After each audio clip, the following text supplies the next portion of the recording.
Olá, seja bem-vindo ao Quinto Dia Útil, podcast oficial da Carreira Miller. Quinto Dia Útil, eita dia enigmático, hein? Quando ele chega você chora ou sorri? Aqui a gente garante boas conversas e sorrisos. Eu sou o Emerson Costa e de longe já concordo que o que move o mundo não são as respostas, são as perguntas. E por isso que eu começo com uma aqui delas pra você, hein? Quem nasceu primeiro? O ovo ou a galinha? Aí quem nasceu primeiro não importa muito, né? Mas um pão com ovo, um ovinho frito, bicho a cavalo, a gente gosta. Não, né? vamos cair nessa questão aqui que dá pra ir pra linha metafísica, nada disso. Esse episódio aqui a gente vai falar sobre construção dos projetos de carreira e remuneração, especialmente em indústrias com muitas unidades espalhadas aí pelo território. A gente quer aproveitar muito a expertise do convidado sobre o tema, que já é de longa data, já foi consultor, já esteve do lado de cá, mas hoje está do lado de lá e por isso que vai ser muito bom ouvi-lo. Seja bem-vindo, Fernando Furtado. Muito obrigado. Olá a todos, é um prazer aqui fazer parte desse podcast com vocês. Vamos conversar que tem bastante assunto para falar hoje. Com certeza, Fernando. Muito obrigado, viu? Quem tá assistindo no YouTube aí, que tá vendo o nome dele embaixo aí da câmera dele, nós não somos parentes, ele não é a minha versão masculina. Foi uma mera coincidência mesmo, muito engraçado, aliás, né? Muito legal, né? Ó, aliás, Fernando, você já assistiu o documentário The Last Dance, o arremesso final do Michael Jordan? Esse eu ainda não assisti, eu tô pra assistir, eu ouvi falar que é bom. Legal, eu quero pegar a frase do Jordan pra dizer assim, ó: o talento vence jogos, mas só o trabalho em equipe ganha campeonatos. Eu quero ganhar campeonato, por isso aqui que eu não tô sozinho, podcast é feito em equipe. Tô com o Rafael Silva, gerente de projetos nosso. Tô com o Felipe Cruz, nosso Everaldo Marques, domina dados da NFL como ninguém, domina salários, um consultor também nosso. E a Fernanda Furtada, que eu não posso errar agora, que tá muito próximo do sobrenome do nosso convidado, nossa marqueteira. Seja bem-vindo, meus amigos. Figurinha carimbada. Obrigado, hein, ter vocês aqui. Olá, eu só tenho uma reclamação pra produção aqui, ó, que o meu fundo da câmera aqui não é profissional igual do Felipe, rapaz. Que pois é, por isso que eu já disse que ele é nosso Everaldo Marques. Olha isso, mas vamos lá. Fernando, gerente de remuneração, essa é a tua posição agora, né? Gerente de remuneração, analytics e projetos na Mosaic Fertilizantes. Rapaz, como é tudo isso? Como é integrar tudo isso? Como essas coisas se combinam? Olha, é desafiador, principalmente num cenário de pandemia, né? Mas a Mosaic Fertilizantes aí é uma das principais produtoras, né, globais ali de fosfatados de potássio combinado, né? Tem mais de 6 mil funcionários no Brasil, mais de 13 mil globalmente. Uau. E aqui no Brasil, a Mosaic Fertilizantes é responsável pelas operações do próprio país e também do Paraguai. Né? Então temos mais de 20 unidades, temos um histórico aí de 2018, foi feita a aquisição da Vale Fertilizantes, né? Isso mudou significativamente o negócio da Mosaic e estamos passando por algumas harmonizações. Então, quando eu fui convidado no início de 2019 para participar do quadro da Mosaic Fertilizantes, foi um grande prazer, cheio de desafios, que estamos cumprindo, inclusive com a parceria aí de vocês, né? Que legal, muito bom trabalhar com vocês, cara, tem sido um grande privilégio. O Rafael e o Felipe estão muito em contato, né, são as pessoas do projeto, uma das pessoas que estão no projeto tocando, né, e tem sido um grande privilégio. Eu acho que eles concordam, né? Opa, com certeza. Tudo legal. Tem que concordar. Sim, opa, com certeza. Aqui, ó. Livre espontânea pressão, hein? E assim, brincadeira. Pegar aqui um gancho, eu conversei ao longo do projeto, aí tive a oportunidade de conversar sobre diversos assuntos aí com o Fernando, né? E um deles é sobre empreendedorismo, sobre negócio, né? E eu gostaria aqui, posso, Emerson, fazer uma primeira pergunta para ele aqui?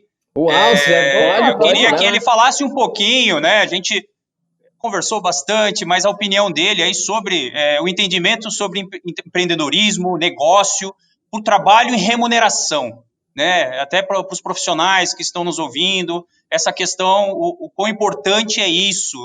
Fala um pouquinho para a gente aí, Fernando. Acho que na área de remuneração, você tem que empreender a todo momento, né? Porque na visão da empresa, todo o valor, todo o investimento que a empresa coloca nos seus funcionários é realmente um investimento, é para obter um retorno, né? Então, a busca constante de remuneração, a gente tem que tentar traçar esse paralelo de quanto que eu estou investindo e o que aquele funcionário está me retornando em até aspectos financeiros, para eu ver se vale a pena ou não aquele aumento de quadro, né? Aquela área separada, com toda aquela estrutura, enfim, isso é muito importante. Então, a área de remuneração, eu acho que praticamente nessas grandes empresas, principalmente as áreas que estão numa área corporativa, ela é uma área muito de projetos, geralmente, né? Tem que tocar vários projetos. E como é um tema aí que é muito importante e relevante na vida dos profissionais, né, de todos os funcionários, porque impacta não só na profissão e carreira dele, como também aspectos pessoais, né, a renda familiar, o status, o que vai conseguir adquirir ou não, a gente tem que sempre buscar esse empreendedorismo, soluções criativas para trazer maior valor agregado para todos os funcionários e também fazer ele ter uma boa experiência, porque tem uma parte social muito forte aí também. Uhum. Com certeza, e essa visão de negócio também, né, que a gente fala bastante que é importante o profissional de RH ter, né, a visão de negócio da empresa, né, então acho que sua veia empreendedora aí também tem muito a contribuir no seu ramo de atuação aí, com certeza. Eu queria dar um passo antes dessa questão e perguntar assim, a gente acredita que os pontos se conectam, né, nós trabalhamos, praticamos esporte, lemos, fazemos uma série de coisas para tudo isso. E eu queria só saber, quem que é o Fernando Furtado que está agora como convidado, depois que baixa a tampa do laptop, que coloca o celular no silencioso, se é que dá para fazer isso, né? Porque já não existe escritório mais, que hora que a gente para de trabalhar. Quem é esse Fernando? Joga tênis? Conta aí pra gente, o que você gosta de fazer, cara, depois que você baixa a tampa do laptop? Boa. Eu diria assim, se fosse para me definir uma palavra, eu diria que sou inquieto, né? Eu não paro. Então, eu abaixo a tampa assim, eu já levanto de novo, porque eu já pensei em alguma coisa. Eu sou muito curioso, né? Então, eu gosto de visitar, adoro praticar esportes, né? Uma das minhas empresas que eu sou investidor, ela é voltada para o squash, né? Squash quase acertou, né? Primo do tênis. Verdade, quem conhece, dentro da salinha ali e tal. Sou apaixonado por esse esporte, participo de campeonatos, mas gosto muito, né, de academia, de treinar, né, sair com os amigos, bater papo, pesquisar na internet. Já fui jogador profissional de jogos de computador, de Counter-Strike. Cara, você já foi top, né, meu? Os caras te paravam na rua pedindo autógrafo, cara, não é isso? Chegou. O Felipe também joga CS lá na Carreira Miller. Ah, Ih, entregou aí, Fer. Cara. Isso tudo dá para somar, né, Fernando? Porque a gente, em todo momento a gente tem insights e usa muito disso. O empreendedor tem que estar assim, né, 100% ligado. E eu acho que experimentar esses ares ajuda muito, não é? Não, com certeza. Eu falo assim, essa parte de jogar profissionalmente, principalmente, me ajuda até hoje, né? Porque eu acho que quando eu entrei no mercado de trabalho, eu já tinha passado por vários times, então eu já sabia que tem aquela pessoa do time que é super otimista, mas na hora de colocar no papel, de repente não entrega tanto, né? Tem aquela pessoa que só reclama de tudo, mas está lá e está satisfeita, né, no fundo. Então isso acaba ajudando bastante, né? Acho que tudo que tem experiência humana te ajuda, né? Tudo na vida é relacionamento, como você faz as conexões do seu dia a dia, e isso, inclusive, é o que você leva depois de cada uma de todas as experiências que você tem, seja de hobbies, seja profissionais, né?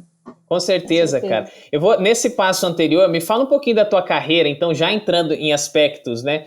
Porque como é que foi? Você já esteve do lado de cá, como eu disse, né? Você já trabalhou em consultoria. Quanto você carrega disso para dentro da empresa? O quanto isso te ajuda, Fernando? Conta pra gente. Como você bem introduziu, né, minha carreira foi bem mesclada. Já tive passagem por 2 consultorias de remuneração. Minha carreira inteira sempre foi praticamente em remuneração, né? Depois dos primeiros estágios administrativos ali, depois eu segui em remuneração, me apaixonei pela área. Mas minha primeira empresa foi corporativa, no ramo de serviços, né? Depois acabei indo para consultoria, Depois da consultoria tive uma breve passagem mais uma vez para o corporativo e fui convidado novamente para uma outra consultoria e acabei topando. Aí, após essa passagem, eu acabei voltando para o mundo corporativo, né? Faz 6 anos que eu estou focado na área de remuneração corporativa e isso ajuda bastante, né? Eu acho que ter pego uma consultoria bem no início da minha carreira deu aquela ampliada de visão sobre os diversos segmentos, as particularidades de cada um e sobre a parte técnica de remuneração, né? Tipo de desenho, o que é mais adequado para cada tipo de empresa. E isso me ajuda muito, porque quando a gente fala de remuneração, você não tem uma solução certa, né? Você não tem uma solução só, você coloca e implementa que funciona para todo mundo. Cada empresa tem sua particularidade, tem suas unidades em regiões diferentes, tem uma cultura organizacional diferente, tem um momento diferente, cenários financeiros diferentes. Então, tudo isso tem que estar bem amarrado num plano de remuneração para ser competitivo. Perfeito. Então, eu tive o privilégio, né, de trabalhar em consultoria e agora aprender bastante do aprendizado técnico e agora conseguir implementar nas organizações por onde tenho passado. Legal. A gente acabou recentemente aí o projeto com vocês. Eu queria te ouvir sobre isso, mas não sobre aspectos particulares da Mosaic. Sim, eu quero puxar um pouquinho lá nas negociações comerciais. Curiosamente, nós tivemos o privilégio de negociar e depois de atender vocês, né? Foi um grande privilégio. Eu te disse aquilo no e-mail, disse que trabalharíamos forte para isso, né? E eu queria te ouvir um pouco, Fernando, sobre esse aspecto, cara. Mas eu quero te ouvir na real mesmo. Na época, foi aquela questão, a começar pelo método, né? Pontuação, market pricing. E nós tivemos reuniões com muitas conversas sobre isso. Emerson, por que assim? Por que esse projeto entrevista muitas pessoas? Depois de passar dessa experiência conosco, nesse método que a gente trabalha, que a gente dá o nome de salary, né? Como é que você sente isso? O que você vê de pontos fortes, fracos? Pode falar os fracos, pode falar, assim, cara, eu acho que os aspectos são esses, porque eu acho que quem tá ouvindo é bom dar uma amplitude mesmo, né? Conta pra mim um pouco, como é que você sentiu, com base no que você já vivia de métodos e o quanto você já tinha mergulhado também, da própria questão do market pricing. Não, bacana. Ao longo da minha carreira, né, como eu trabalhei em algumas empresas e consultoria, tive contato com diversas metodologias, né, de estrutura de cargos, a metodologia de pontos, a market pricing e tudo mais. E o que chamou bastante atenção na metodologia da Carreira Miller foi o entendimento da metodologia para colocar para dentro de casa a metodologia ideal, respeitando as particularidades da empresa, né, que a gente acaba migrando aí para o market pricing. O projeto que a gente está tocando é para o público operacional, né, para a nossa base. A gente está falando aí de mais de 5.200 funcionários. Para Mosaic Fertilizantes, isso é muito importante, né? Representa 80% do nosso quadro aqui no Brasil, né, e mais de 50% do custo de folha de pagamento total, que é um dos maiores custos da organização. E isso eu achei muito interessante, né? Além das ferramentas que vocês demonstraram, né, que possuem, né, para formar uma trilha de carreira, para coletar os dados salariais do mercado, essa abordagem já foi muito interessante, eu gostei desde o início, né, e foi o market pricing, porque no público operacional, no final do dia, é uma relação muito forte de oferta e demanda, né? Tem cargo que você não tem aquela mão de obra disponível na região, você acaba tendo que puxar de outras regiões, ou então, e os funcionários acabam, para sair das empresas, solicitando salários mais altos, né? Então, quando a gente pega o market pricing, pega informações de mercado, a gente pega essa oscilação, né? E consegue ser assertivo na estratégia de remuneração da empresa.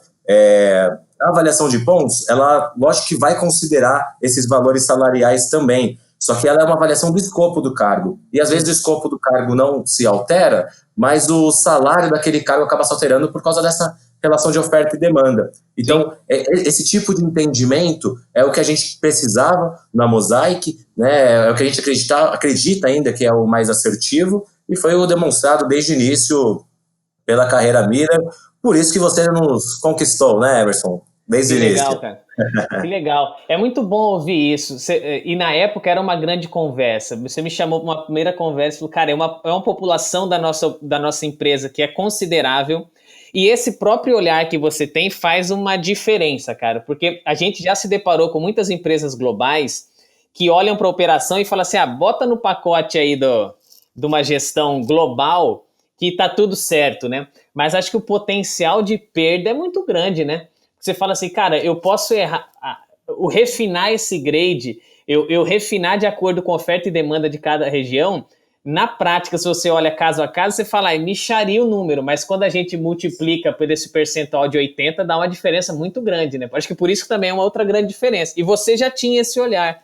Por isso que casou, eu acho que aquela conversa desde o começo, né? Exato. Acredito que muitas empresas ainda utilizam a metodologia de pontos para toda a sua estrutura, né? Seria errado, né, da minha parte, falar que não funciona. Eu acho que todas as metodologias funcionam, mas nas empresas que eu participei como consultor, que trabalhavam assim, nas que eu trabalhei em RH corporativo, o que acontecia é que muitas vezes você tem que começar a abrir muita exceção. Né? E às vezes você fala uma coisa que na linguagem do gestor ali, da fábrica, da mão de obra, é difícil dele compreender, né? Acabam sendo fatores que você avalia e tudo mais, então isso acaba sendo meio complicado, ele entende, mas não compra. E é importante o gestor estar comprado, é importante todo mundo entender para você ter sucesso, né, na sua gestão do dia a dia, porque a gestão do dia a dia, salarial dos profissionais, está na mão do gestor. E ele não é técnico de remuneração. Então, quanto mais simples ficar para ele, melhor. E isso eu acho que é um dos grandes ganhos aí quando a gente fala dessa metodologia. Esse é um ponto, né, Rafa? Eu acho que você pode fazer alguns comentários também, né? O que o plano de cargos e salários, ele tem um aspecto político que é fundamental que se preste atenção. Aí o Fernando levanta isso aí e eu falo assim, você tem razão, cara, porque se esses caras não compram essa ideia, vem um plano top-down e você fala, meu amigo, na prática essa coisa não vai acontecer, não.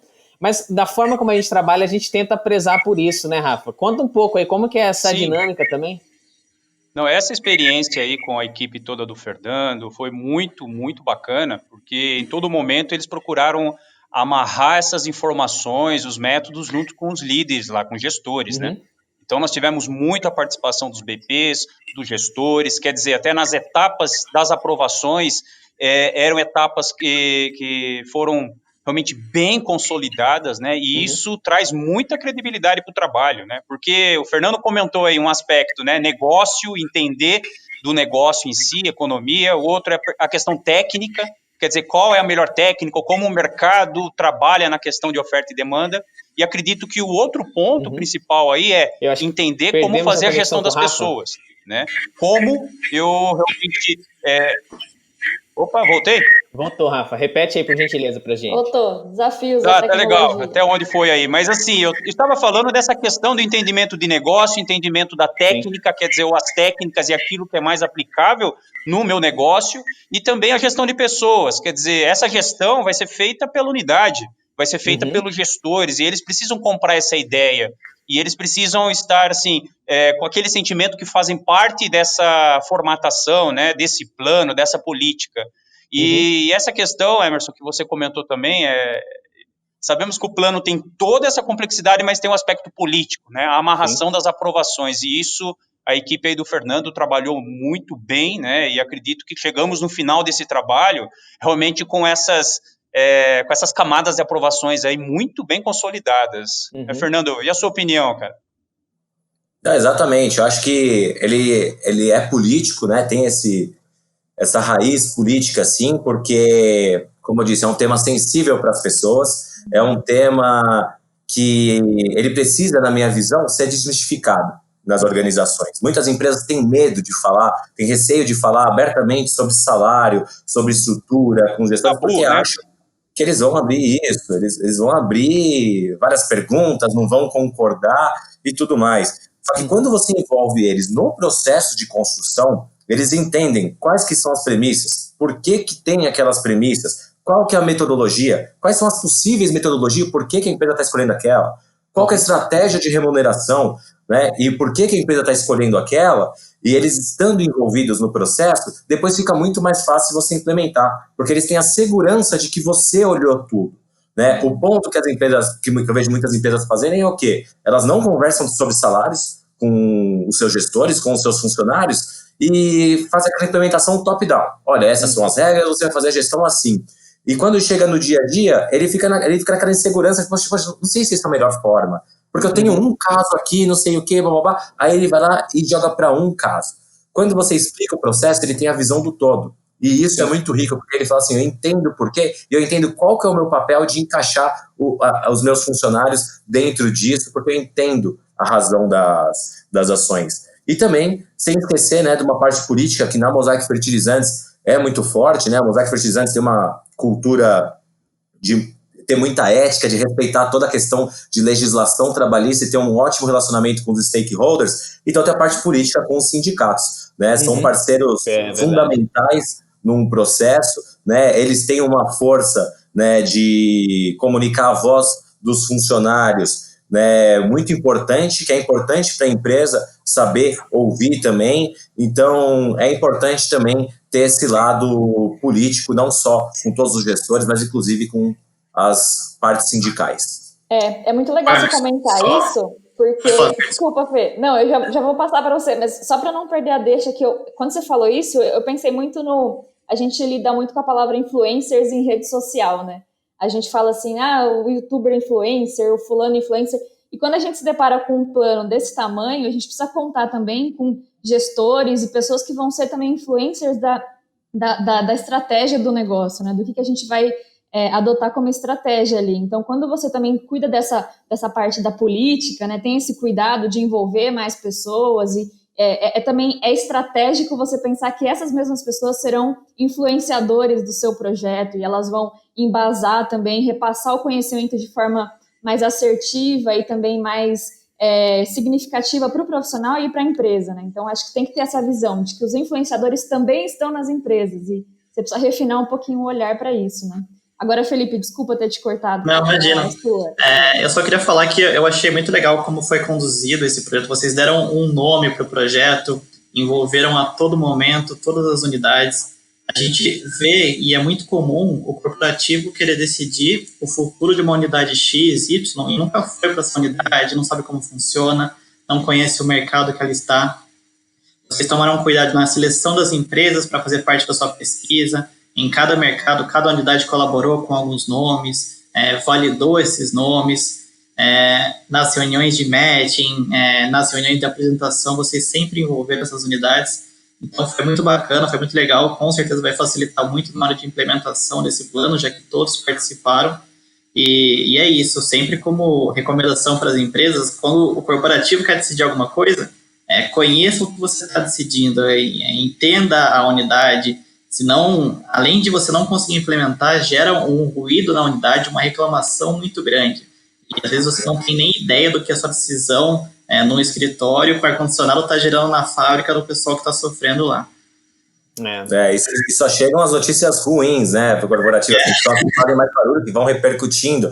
Às vezes tem vários elogios e você acaba se apegando a um ou outro comentário, é o que chega e parece que não está tão efetivo, né? E no final do dia, pessoal, até complementando o que a Fernanda falou, hoje em dia, nesse mundo de rede social, de tecnologia, tem sites aí mostrando o patamar salarial em cada uma das empresas, a nota de como é trabalhar na empresa, as pessoas elas têm mais dados, né? Então, eu acho que assim, cada vez menos a gente consegue manter remuneração numa caixa preta e deve manter, né? Porque as pessoas sabem, né? No fundo, elas sabem o quanto estão pagando, elas se conversam, elas têm meios para conversar a qualquer momento com qualquer pessoa. Antes não tinha isso. Então, essa própria evolução tecnológica, ela está reforçando o papel das empresas de serem mais transparentes, de conversarem mais com seus funcionários, explicar o porquê das coisas. Sim, isso é fundamental.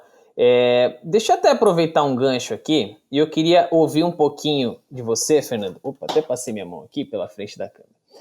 Vamos lá. Sobre esse aspecto de ter várias unidades, isso também faz com que quem esteja ouvindo pense assim, cara, eu tenho várias unidades, como é que eu faço gestão salarial disso?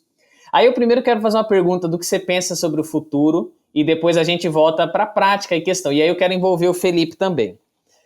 Esse nosso mercado é complicado, certo? Quando a gente vai para a região norte, por exemplo, o nordeste, você fala assim, eu quero fazer um bench com empresas lá. E quem está lá? Pô, só está a minha empresa. A gente tem alguns recursos, né? Por exemplo, a gente fez com a parceria FIP, a gente consegue fazer projeções hoje em qualquer canto do Brasil. Você acha que o futuro dos dados vai estar muito voltado para projeção ou ainda permanece essa questão de bench, empresa, convites? Pensando no mercado ainda, que se a gente segue a lógica de grandes empresas como Tesla, esses caras estão à frente, Google, Facebook, os caras olham e falam assim, eu penso em algo inovador, então eu não quero fazer bench, eu não quero saber o que a mediana faz, eu quero traçar ideias e projeções a partir do que eu acho que é uma verdade elementar para o meu negócio. Como é que você pensa isso? Você acredita nesse mercado de projeção de valores que a gente pode gerar ou que, enfim, quem quiser trabalhar estatisticamente gera, ou você acha que esse mercado estatístico tradicional é o que permanecerá ainda por muitos anos, Fernando? Pergunta agora sobre o cara que está aí eu quero ver. Não, legal, é uma ótima pergunta, Emerson. Eu acho que, assim, pelo estágio que o Brasil se encontra nessa questão da evolução do gerenciamento de dados, eu acho que ele vai permanecer ainda durante, talvez, aí uns 3 a 5 anos, da forma como está, até porque é algo que é difícil de implementar nas organizações, né? Por mais que você faça uma gestão totalmente diferente, é algo totalmente novo, é pouco testado, então vai ter um grau aí de maturidade a atingir. Mas eu acredito que esse é o futuro, Emerson. E não só em remuneração, né? Quando a gente está falando de um funcionário, o que ele ganha para trabalhar numa empresa, a gente está falando de uma recompensa que ele recebe, né? Que vai além da parte salarial. Tem a parte de benefícios, tem os incentivos de curto prazo, para executivos tem de longo prazo, aí falando de todos os níveis. Tem o fit com a cultura organizacional, tem as oportunidades de carreira, oportunidade de desenvolvimento, de aprender coisas novas, de trabalhar em projetos diversos, enfim, tem todo um pacote, né? E essa questão de você relacionar os dados, que a gente vai pegar esse Big Data e fazer um robô ali, gerar algumas projeções, cruzar dados, ver qual que tem correlação mais forte com o outro, eu acho que é o futuro. Porque nem sempre você tendo uma estratégia salarial para um funcionário pode fazer muito sentido para o funcionário que tem o viés salarial, que está lá por uma questão mais forte financeira, por diversos aspectos pessoais, mas está lá que o salário pode ser mais relevante. Para outro funcionário, às vezes você não precisa ter todo aquele investimento. Para um outro funcionário, você precisa ter investimento maior ainda. Então, eu acho que cada vez mais esses processos eles vão ser mais customizados. Né? Não só apenas de acordo também com a realidade da unidade. A unidade é um fator, assim, que é o mais claro que muda, né? Você vai em uma unidade, a cultura às vezes é muito diferente da outra, né? Tem suas similaridades, mas o jeito de operar, o jeito que as pessoas se tratam são muito diferentes, né? Então, eu acho que essa tecnologia de projeções, ela vem aí para fortalecer esse tipo e a empresa ser mais assertiva. Né? Porque eu até brinco, a área de remuneração ela tem um pool ali de dinheiro, né? Então a empresa fala, eu quero ter um lucro, eu estou projetando essa receita, então eu vou ter um custo com matéria-prima, eu vou ter um custo com manutenção, vou ter um custo aqui administrativo, e eu vou ter o custo de folha de pagamento. Esse custo de folha de pagamento é o que a gente tem que gerenciar, tem aquela limitação orçamentária, a gente tem que gerenciar da melhor forma que faça mais sentido para atrair os melhores talentos, para retê-los quando estiverem na empresa e mantê-los motivados para eles conseguirem desempenhar um bom trabalho. Então, eu acho assim, quanto mais customizado a gente conseguir ser, melhor vai ser a tomada de ação. E utilizar muito dessas ferramentas de tecnologia também para conseguir gerenciar esses dados. Né? Se a gente olhar um pouco para trás, a gente vê que faltavam sistemas e tudo mais, então as empresas faziam o quê? Olha, essa metodologia desce para todo mundo a mesma coisa, né? Porque eu não tenho como gerenciar o líder, como é que eu vou explicar para ele qual que é a diferença de uma pessoa para outra, por que o salário é diferente, por que o grade é assim e tudo mais. Então esses sistemas novos também que ajudam a gerenciar todos esses dados de uma maneira mais dinâmica e mais prática para o usuário, eu acho que vai ajudar muito a possibilitar as empresas a começarem a customizar, a fazerem essas projeções também. Eu te perguntei isso porque está dentro da tua posição discutir um pouco sobre analytics. E aí quando você fala isso, cara, me encanta o tema porque tudo é customizado. O Felipe que está aqui é um crítico de séries, o moleque gosta pra caramba disso. Aí quando eu entro no Netflix, o algoritmo vem e diz assim, pra você eu recomendo isso. Quando o Fernando entra, o algoritmo diz, eu acho que eu recomendo isso, e quando o Felipe entra, ele recomenda outra coisa. O Netflix, que é uma assinatura e nós todos temos, não é igual para nenhum de nós, porque existe isso. Como é que a remuneração não pode ser assim? E aí eu emendo nessa questão de tabelas diferentes, porque tabela diferente é o mínimo do mínimo por região. Ainda estou falando sobre um aspecto muito regional. Mas o que você está falando faz todo sentido. Esse arcabouço de significado é a compensação maior, em que o salário é isso, é um negocinho de nada, né? E a gente tem tantas outras coisas que valem muito, mas não custam nada, né? Felipe, você que está à frente de muitos trabalhos de pesquisa, trabalhou nesse também, né? Como é que você enxerga isso? Dá um pouco desse panorama. Como é que é olhar para essas regiões? Como é que é projetar dados hoje com essa imensa base de dados que a gente tem dos salários no Brasil? Você também enxerga nisso uma grande força, Felipe? Isso acho que é fundamental, como você mencionou, né? Primeiro, para eu querer inovar, para eu querer implementar algo novo, eu tenho que ter minha casa arrumada. Eu tenho que ter o beabá, o meu arroz e feijão bem definido. Então, eu tenho que ter uma tabela para cada unidade, conhecer cada mercado, saber como cada mercado funciona. A gente vê muitas empresas errando a mão no que fornecer para cada unidade e um custo muito maior do que deveria ter. Por exemplo, um plano médico que para uma localidade não funciona, ou um benefício que é muito bem aceito para aquela localidade, a empresa deixa de oferecer por estar oferecendo uma coisa no corporativo. Eu acho que conhecer cada localidade é fundamental para a empresa. Uhum.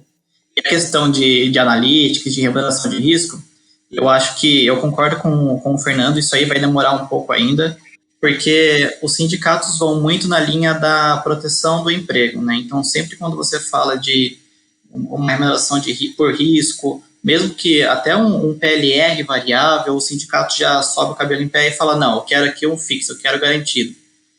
Quando você vai falar em desempenho, o sindicato fala, não, aqui eu quero aumento automático para todo mundo.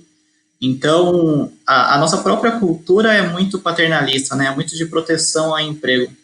A gente vai muito na linha de, não, eu quero garantir o meu pão do dia a dia, quero garantir a minha estabilidade, né, que é muito comum pro funcionário público, e deixo de olhar o meu potencial, o quanto eu posso ganhar, o quanto que a empresa pode moldar a remuneração para mim, para o que eu preciso.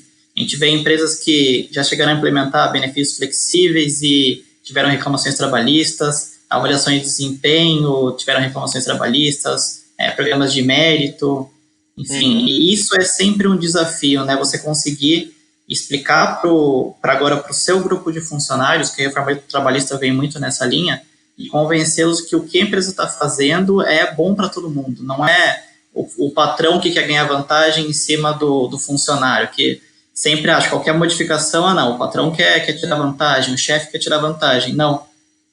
E isso, a área de comunicação vai ser fundamental, de conseguir explicar numa linguagem simples para os gestores de fábrica, para os funcionários, para o operacional, que isso vai ajudar todo mundo, que isso vai ser um ganha-ganha para todos, não só a empresa, mas também para o funcionário. E isso é o maior desafio. Enquanto a gente não romper essa barreira de proteção ao emprego, de ter o dinheiro garantido ali no final do mês, a gente não vai conseguir dar o próximo step, a gente não vai conseguir avançar para esse outro tipo de remuneração. Fazer o arroz e feijão e depois vamos mergulhar no futuro. É isso, então. Temos que continuar pensando no futuro, mas temos que remar hoje esse barco, né? Ele não pode ficar parado aqui no meio do mar. Felipe disse algo bem interessante, Fernando. De acordo com o que a gente estava falando, quer dizer, tem que olhar para o futuro, mas tem que fazer o arroz com feijão, né? E eu acho que na questão das fábricas tem muito disso. Vocês estão mirando o futuro, mas ao mesmo tempo tem sindicato cobrando por um modelo de justiça que é de se discutir, o que é justo, né? Tem que fazer coisas ali que são do momento, temos problemas na própria lei que nos regula, né? Eu acho que resume bem, você também concorda então, né? Acho que um partilha da mesma opinião que o outro. Não, com certeza, né? Justiça é uma palavra bastante ampla quando a gente fala de remuneração, porque o que é justo para você mesmo hoje talvez não seja justo para você no ano que vem. Já mudou a sua própria opinião, sua percepção sobre o que é justiça. E o feijão com arroz tem que ser feito, né? Todo esse cruzamento de dados que a gente fala, correlações e customizações, são ferramentas muito robustas com dados que nós não temos 100% disponíveis de todos os funcionários. E, ao mesmo tempo, a gente tem que entregar uma solução. Então, eu gosto bastante dessa abordagem, né? Poxa, vamos fazer a quebra pelo menos por unidade. deixa eu entender a realidade de cada uma das unidades para implementar. E depois, né, acho que pelo menos no estudo isso, porque depois, se você encontrar que realmente 2 unidades têm um comportamento similar, aí você consegue harmonizar as 2 estruturas, de repente, para fazer uma gestão só. Mas é importante ter esse olhar para você atender o seu cliente, né? Porque como um bom RH, somos uma área de apoio, estamos ali para viabilizar o negócio da melhor maneira possível. Então, essa ótica é muito importante. Uma unidade não precisa fazer necessariamente o que a outra faz. O Felipe comentou isso, e é isso mesmo que você acaba de dizer agora, correto? Exato. Elas podem fazer a mesma coisa, mas se cada uma tem uma particularidade e é implementável, né, e faz sentido, acho que já tem que customizar logo de cara. Isso, acho que o mercado, as informações que nós temos disponíveis, já nos dá condições para fazer isso. Perfeito. Tá, isso está bem claro e foi muito importante você falar. Tem um ponto também. E agora eu quero que o Rafa, o Felipe e você, Fernando, quero muito ouvir vocês tecnicamente sobre esse aspecto. Como é que a gente atualiza isso? Uma vez que o plano está criado, eu sei que ainda você tem uma nova questão que é um plano de comunicação, vai colocar isso em prática, vai tombar em determinadas unidades, vai analisar uma série de aspectos. Mas uma vez que isso está rolando e é a diretriz, quando atualizar? Sabe que a gente tem visto aspectos? O mercado de TI, cara, você fala assim, eu vou atualizar a minha tabela a cada ano.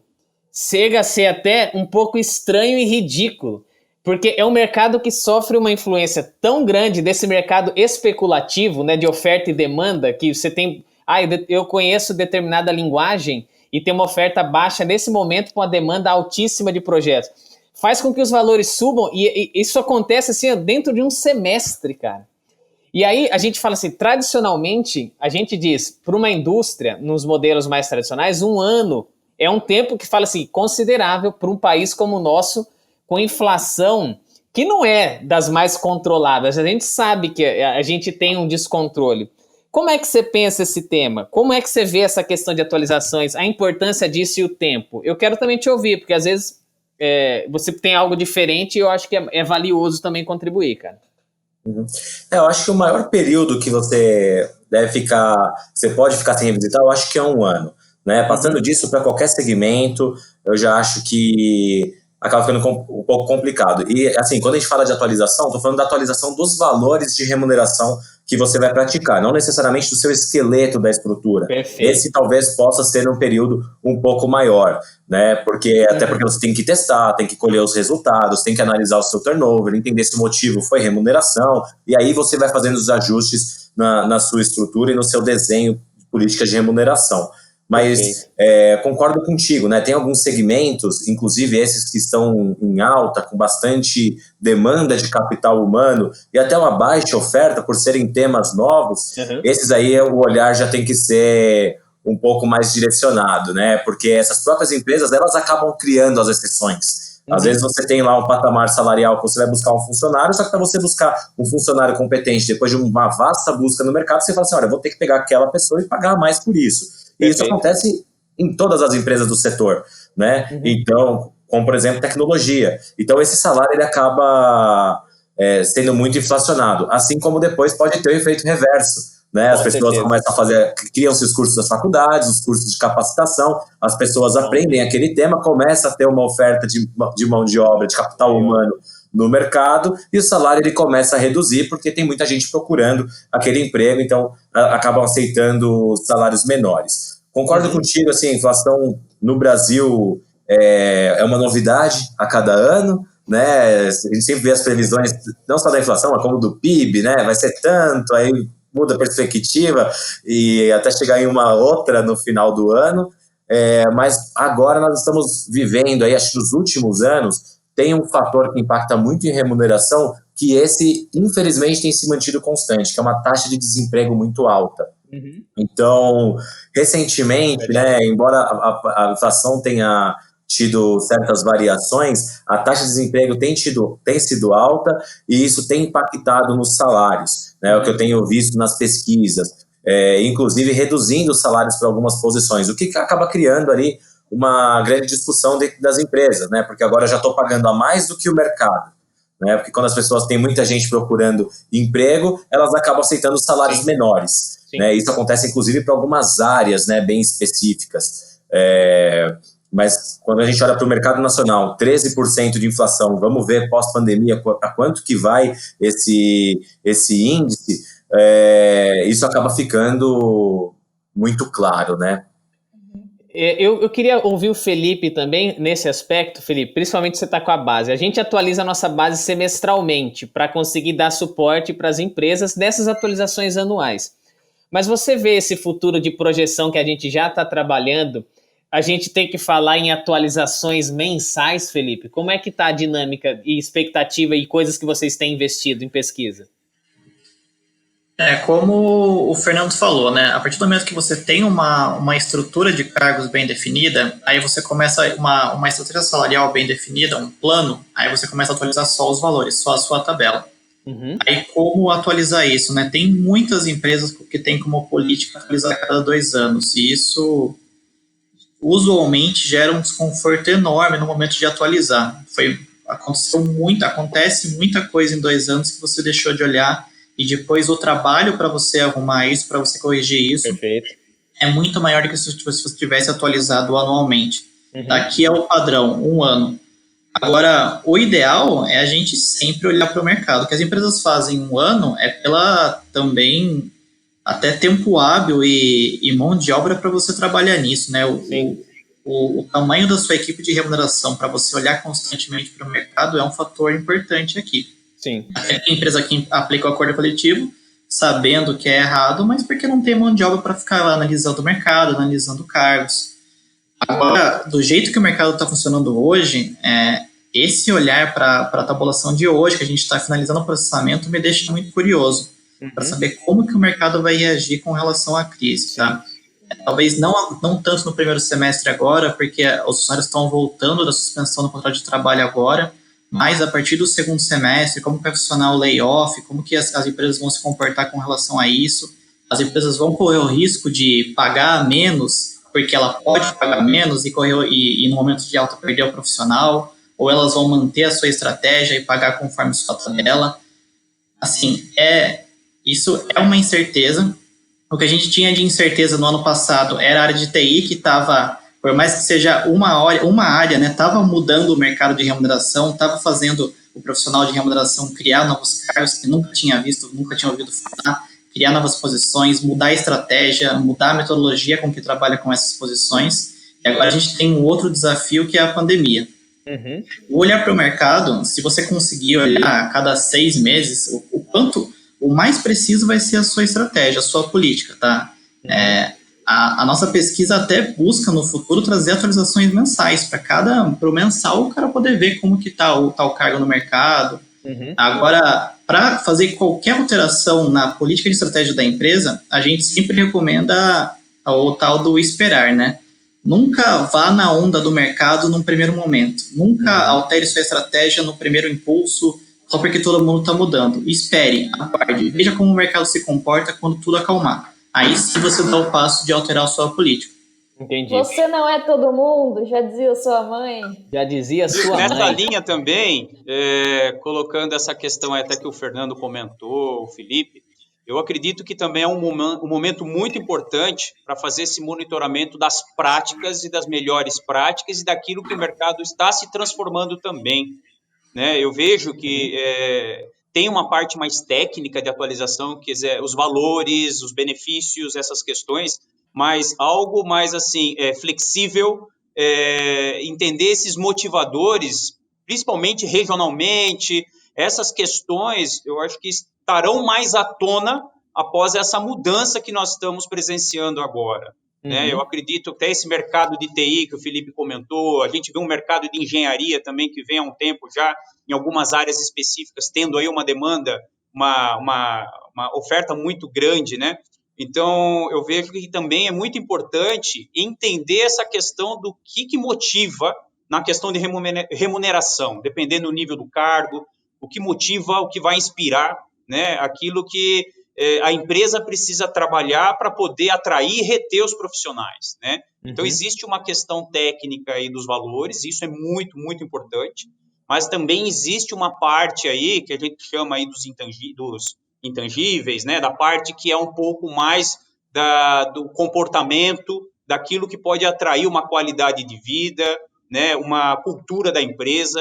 Eu vejo que as empresas inseridas nesse patamar agora de boas governanças, algo com meio ambiente, essa preocupação social, são empresas que também estarão atraindo profissionais daqui para frente. Já é, Sim. E aqui eu acho que vai ganhar mais força nesse mundo aí pós-pandemia. Pelo menos é o que eu tenho visto também. Tá? Então, também Sim. é algo que eu acredito assim, que a área de remuneração tem que estar muito bem atenta, porque é uma realidade. E isso vai mudar cada vez mais rápido. Sim. Eu queria... Ô, Fernando, me diz aí, quem está ouvindo acho que fica curioso. Cara, você cuida de várias unidades, você disse o tamanho da população que está abaixo dessa gestão e que tamanho é a área? Porque eu acho que tem muita tecnologia por trás e você já deve ter diminuído muita quantia de pessoas. Que tamanho é a área que está com o Fernando para administrar e ter tanta responsabilidade sobre tanta coisa? Bom, essa é uma pergunta assim, complicada, não complicada, é diferente, né? Porque na Mosaic nós temos bons sistemas, né? Então talvez seja um pouco diferente das demais áreas. Oi? Por isso eu falei tecnologia, porque hoje em dia a gente tem muito menos pessoas fazendo muita coisa, cara. E eu fico curioso, que tamanho é, se puder falar? Não, eu posso falar sim, não tem problema nenhum. Mas hoje nós estamos, eu como gerente, nós temos um analista sênior, que ele acaba dividindo com analytics e projetos de RH também, né? Isso no corporativo. E nós temos no nosso CSC, nós temos uma coordenação, né, de remuneração com mais um analista. Então são poucas pessoas se a gente comparar com as demais empresas, mas é que a Mosaic Fertilizantes ela tem alguns sistemas que acabam ajudando bastante nisso, né? Mas eu já vi áreas de remuneração, tanto em consultoria quanto já trabalhei com coordenações com vários analistas, com várias coisas. E isso é algo que é interessante, né, que a gente aprende ao longo da nossa carreira. As áreas de remuneração, eu posso falar por elas, que é onde eu tenho bastante contato, elas não são similares, muito iguais, né? Totalmente idênticas nas estruturas. Eu já passei por várias empresas, né? E já prestei serviços para várias, e é interessante que a gente vê, assim, que os processos, eles são diferentes, né? Tem áreas de remuneração que é muito mais voltada para orçamento, tem áreas de remuneração que são voltadas para estruturas organizacionais, tem áreas de remuneração que é para sistemas, né? Então, é muito interessante ver que essa veia, algumas responsabilidades acabam sendo diferentes e isso acaba impactando na estrutura de remuneração. Mas hoje a área de remuneração da Mosaic ela pode ser considerada enxuta, né? Quando a gente fala de mais de 20 unidades e tudo mais, né? Que tem um modelo ali de business partners atendendo, então eles acabam fazendo essa voz das áreas corporativas com os clientes, todo esse contato, né? E tem o CSC e a área que a gente chama de COE, né? O Center of Expertise, que eles acabam se relacionando. Então, esse jogo, esse formato de estrutura do RH da Mosaic Fertilizantes acaba ajudando aí para a gente ainda ter uma boa gestão de remuneração. Olha que legal isso que você coloca. O Felipe está fazendo um estudo de estruturas. E aí, muita empresa fala assim, me fala o benchmark de como é que funciona. É um gerente, quantas pessoas abaixo, você fala assim, cara, não é por aí, não é copiar por copiar, porque eu tenho características tecnológicas que me dão condição de ter um time enxuto. Mas isso pode não ser tua realidade, você precisa carregar mais com pessoas. Eu acho que você explora um pouquinho disso, né, Felipe? Sim, é muito peculiar, né? Não é uma receita pronta, né? Cada gerente de remuneração tem 2 analistas abaixo dele, então eu vou ter 2 analistas. Não, né? Depende do seu sistema, do que você vai exigir deles, qual o nível de expertise deles. Eu ouvi muito isso, né, Felipe? Sim, demais. O span of control, né, que o pessoal... Isso. Perde muito. E a resposta depende da sua empresa, depende do seu negócio, depende do seu segmento, da sua tecnologia, nível de automação, enfim. É o famoso índice do veja bem, que o Robson usa bastante, né? Se alguém fazer uma pergunta assim pra ele fala veja bem. Por onde você quer caminhar, né? Olha, eu queria, o Fernando, aproveitando então que você deu um gancho nessa questão, foi muito interessante, cara. Acabou surgindo por conta de um comentário bem legal, assim, você colocando aspectos da área. Mas a gente tem que partir para o final, apesar da conversa estar muito boa, e outras conversas mais podem vir, tá? Eu já vou deixar um convite preparado aqui, você já se prepara aí que nós precisamos discutir muitas outras coisas. Mas eu queria saber do Fernando, qual foi a lição aprendida, cara, nessa crise que mudou teu comportamento, a tua maneira de enxergar o mundo, sei lá, e que você vai levar daqui em diante? Ou seja, vamos passar essa pandemia e você fala, cara, isso aqui eu aprendi e não abro mão. Tem algo que você teria para compartilhar assim?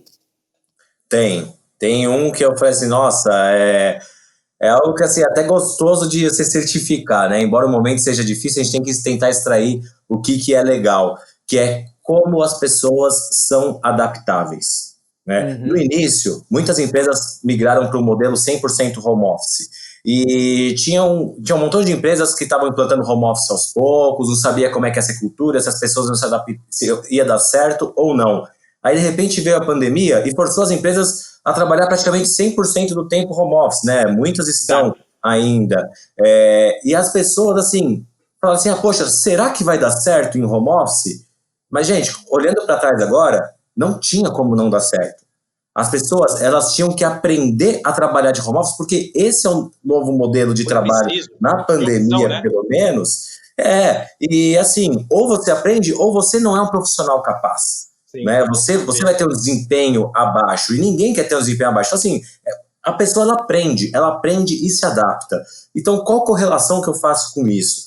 Eu volto daquela questão dos mitos que a gente tem em remuneração. Não vamos falar de salário porque é muito sensível. O funcionário nunca está satisfeito com o que tem, então não adianta conversar sobre remuneração abertamente.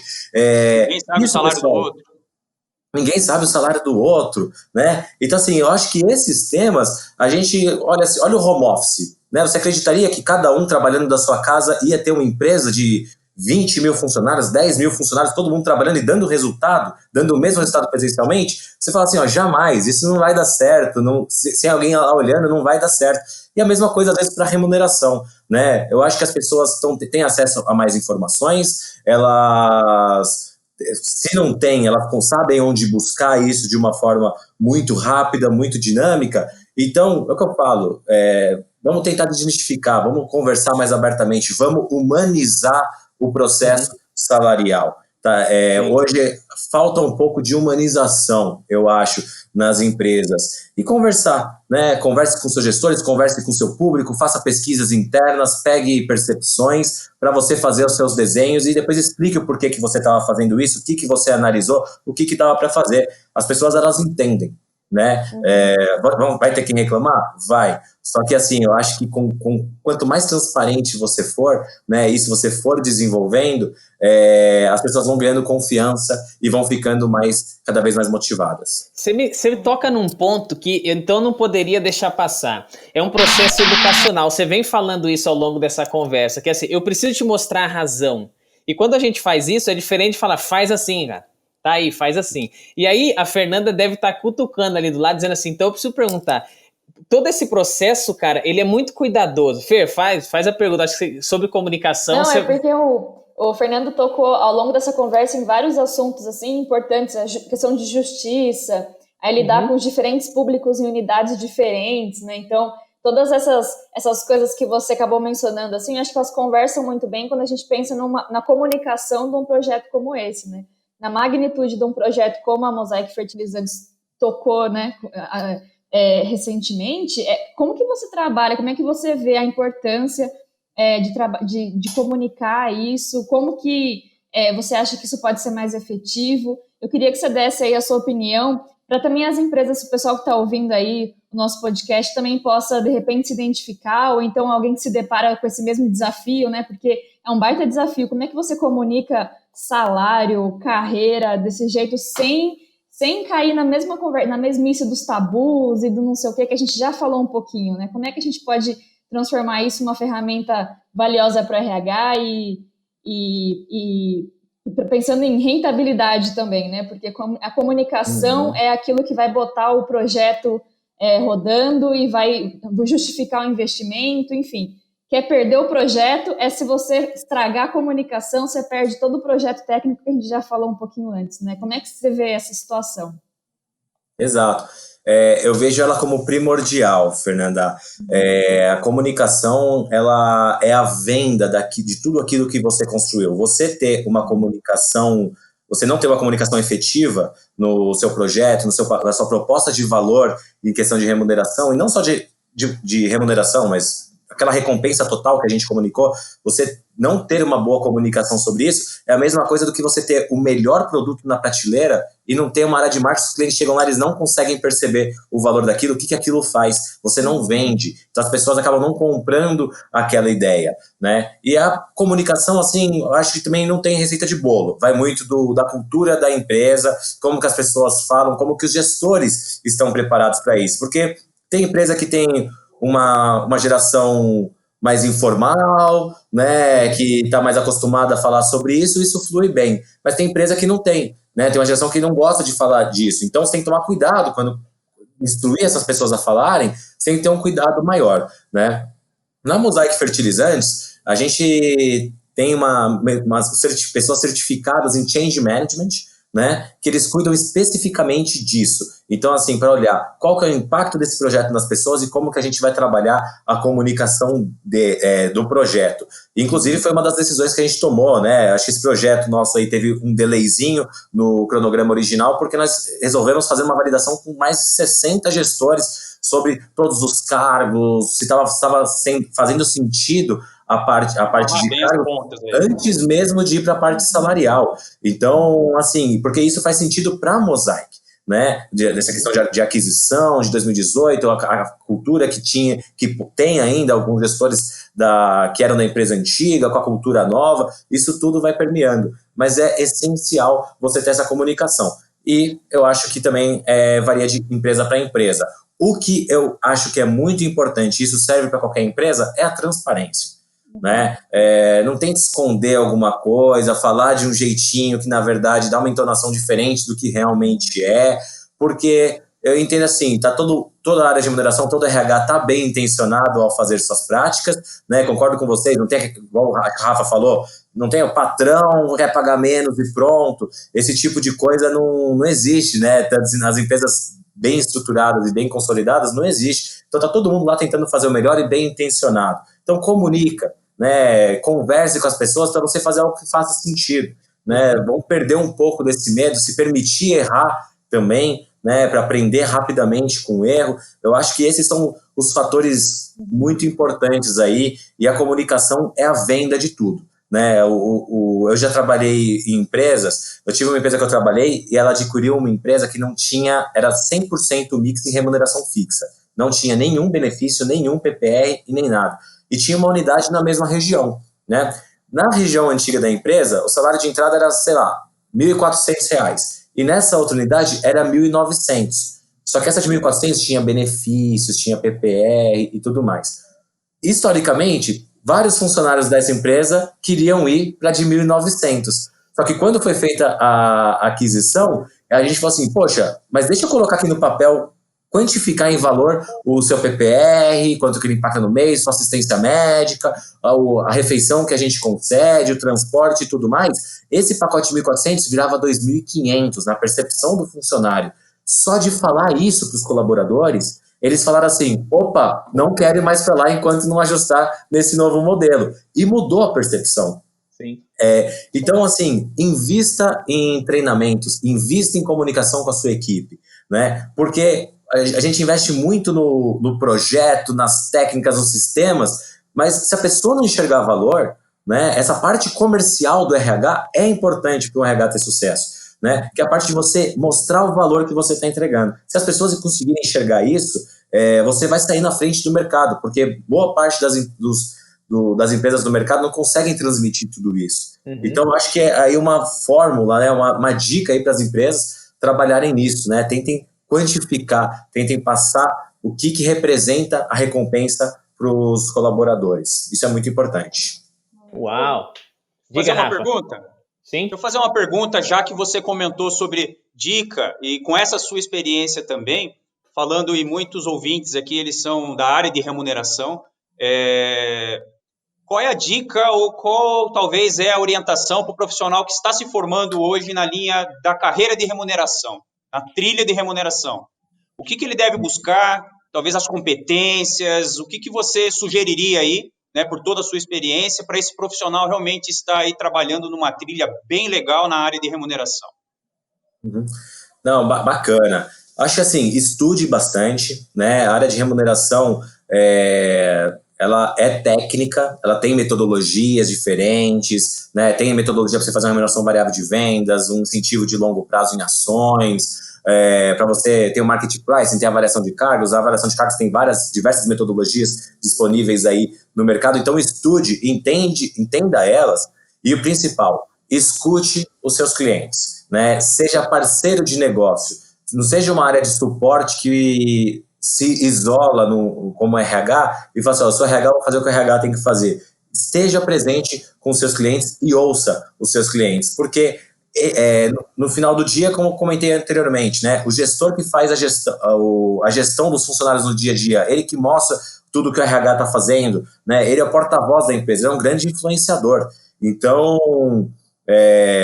você envolvê-los no processo, você já vai sair na frente para eles até confiarem na RH e passarem essa credibilidade, e para o profissional também, para ele ter sucesso. E para quem está começando mesmo, eu vou dar uma dica talvez um pouco mais técnica, mas se aprofunde no Excel, né? E eu falo bem específico isso, mas eu comento porque foi uma das primeiras ferramentas. Quando eu olhei, eu falei assim, nossa, tá aqui o diferencial, né? Na área de remuneração, como a gente trabalha com muitos dados, muitos salários, a gente acaba tendo algum certo trabalho operacional, se isso não tiver automatizado ainda.